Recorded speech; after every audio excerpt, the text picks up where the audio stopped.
¿Qué tal, amigas, amigos? Gracias por estar en Sin embargo al aire. Les comparto mi columna de este día, de este 1 de noviembre. Se llama Una historia de amor. En 2012, de sobra documentado por los mismos actores políticos que tomaron parte del juego, el panismo operó en dos carriles. Por un lado mantuvo la campaña de Josefina Vázquez Mota con el mínimo esfuerzo y por el otro operó, incluso desde el gobierno, para que Enrique Peña Nieto llegara al poder sin susto. Los medios tradicionales no se la pensaron dos veces. Casi al unísono y sin distracciones dieron apoyo al revolucionario institucional, mientras desde la presidencia de Felipe Calderón se tendía el tapete para lograr el rescate de un partido que duró 80 años en el poder y al que habían jurado destruir. Nadie se asustó entonces y ya nadie puede darse por sorprendido ahora. El Partido Acción Nacional, la élite intelectual y medios y periodistas llevan al menos desde 1988 rescatando al PRI. Carlos Salinas de Gortari asumió la presidencia en medio de los gritos de fraude y pronto presumió las fotos de los panistas y los escritores más renombrados sentados junto a él, y con los medios de comunicación pudo cerrarle el paso a la crisis de gobernabilidad. El 1 de noviembre de 1989 asumiría el panista Ernesto Rufo Ape la gubernatura de Baja California y luego, el 3 de noviembre de 1991, Carlos Medina Plasencia en Guanajuato. Se inauguraba así un nuevo estilo de amarrar el poder entre PRI y PAN, las concertaciones, es decir, simular elecciones y decidir gobernantes desde la cúpula del poder. En los siguientes años, PRI y PAN fueron encontrando tantas coincidencias y compartiendo tantos favores que perdieron sus rasgos particulares y aceleraron su fusión en uno solo. Los intelectuales, los medios, los periodistas y los empresarios se dieron cuenta que no importaba quién asumiera el poder. Si eran panistas o priistas, se respetarían los acuerdos. Juntos aprobaron el FOBAPROA para obligar al pueblo de México a pagar las deudas de los ricos y de sus empresas. Y no fue un trauma que Vicente Fox ganara la presidencia porque era otro entre ellos. Los gobiernos del PAN no solo respetaron a los priistas, sino que sentaron a los líderes de sus sindicatos para darles viabilidad y los ayudaron a cruzar hacia esa nueva realidad del país que presumieron como normalidad democrática. Y se volvió casi como un sueño. Empresas, sindicatos, gobiernos y sus partidos habían iniciado desde aquel 1988 un camino hacia su prosperidad. El pensamiento único floreció, dicho por Rolando Cordera y Carlos Tello, en México, la disputa por la nación. Y cito textual: el capital encontró respaldo para el logro de sus objetivos en think tanks bien financiados e instituciones académicas poderosas de prestigio. En México, a partir de los primeros años de la década de los 80, tuvieron un crecimiento vertiginoso las universidades privadas que ofrecían las carreras de economía, derecho y administración de empresas. También en esos años se desató una campaña de desprestigio de la universidad pública que desde luego iba más allá de la crítica a su desempeño académico o de las reservas que el activismo en ellas les provocaba. Armados con el bagaje neoliberal, casi todas las formas de solidaridad serían disueltas y reemplazadas por el individualismo, la propiedad privada, la responsabilidad personal y los valores de la familia. Era como un sueño, sí, pero las mayorías no estaban invitadas. El salario de los obreros fue perdiendo su valor al mismo tiempo que nacía una nueva casta, los multimillonarios, hábiles en hincharse con concesiones del Estado.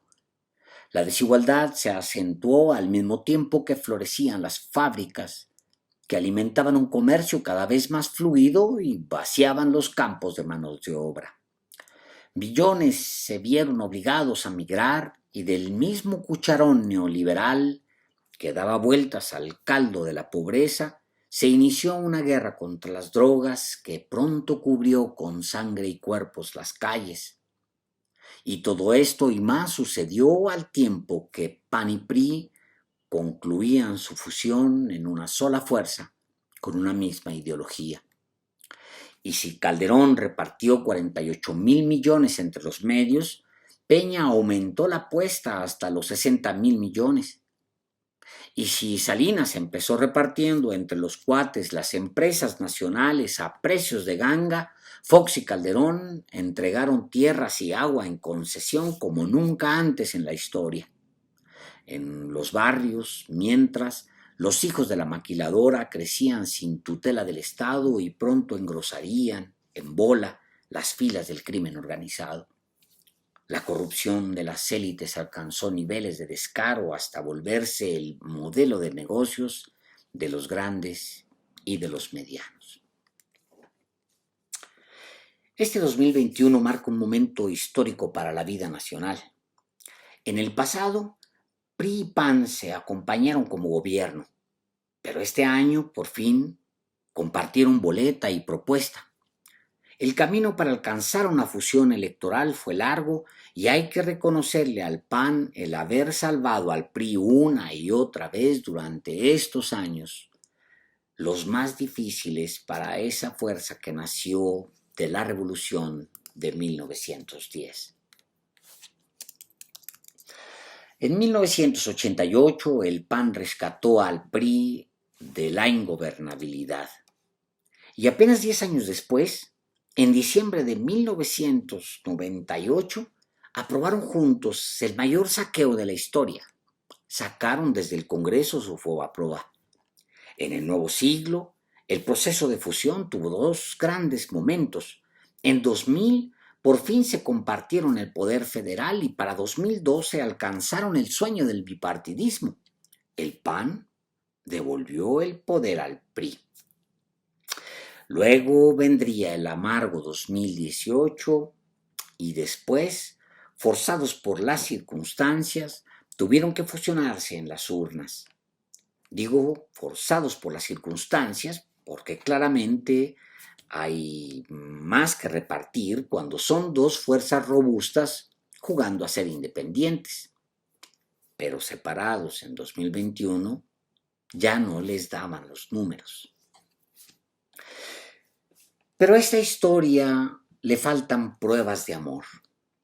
Las elecciones de 2022 y 2023 no serán fáciles para nadie y en un descuido el PRI podría perder tanto control territorial que se sentaría en la banca del PRD. El presidente López Obrador, que es motor de Morena, anda en 63% de aprobación promedio. No es buena señal. Hay estados donde el oficialismo ganará en 2022 sin mucho problema y si cuida a sus candidatos puede irse lejos. Oaxaca y Tamaulipas los tiene en la bolsa. Puede también quedarse Hidalgo o incluso Durango o Quintana Roo. Y luego viene 2023, donde dos bastiones priistas se ponen en juego, Coahuila y Estado de México. Claramente le toca otra vez al PAN rescatar al PRI en esos dos estados. Y sin duda lo hará. Han ido juntos muchos años ya para separarse. Y son años fundamentales. En 2024, si no ocurre algo realmente extraordinario, Claudio X González y Gustavo de Hoyos verán su sueño cumplido. PAN y PRI otra vez unidos. PRI y PAN.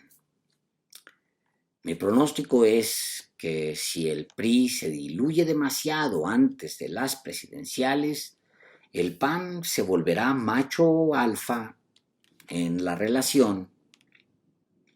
Intelectuales, medios tradicionales, periodistas y empresarios no tendrán problema en acompañarlos, el PAN a la cabeza, como lo han hecho hasta ahora. Pero para el futuro no veo cómo esas fuerzas que se opusieron durante algunos años podrán separarse. Ya son una misma cosa. Preveo que el destino que depare al PRI será, ahora sí, el de su media naranja, el PAN. Muchas gracias.